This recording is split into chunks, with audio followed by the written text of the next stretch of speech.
एक बंदे को छींक आती है, एक जमाई आती है। छींक भी आती है और जमाई भी आती है।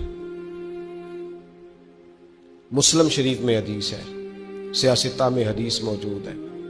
छींक हुजूर फरमाते अल्लाह को पसंद है और जमाई नापसंद है।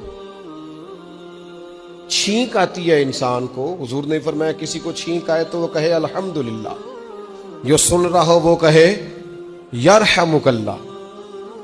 तो छींक पसंद है और जमाई, फरमाया ये जमाई जो है सरकार फरमाते हैं शैतान की तरफ से, जितनी रोक सकते हो इसे रोको।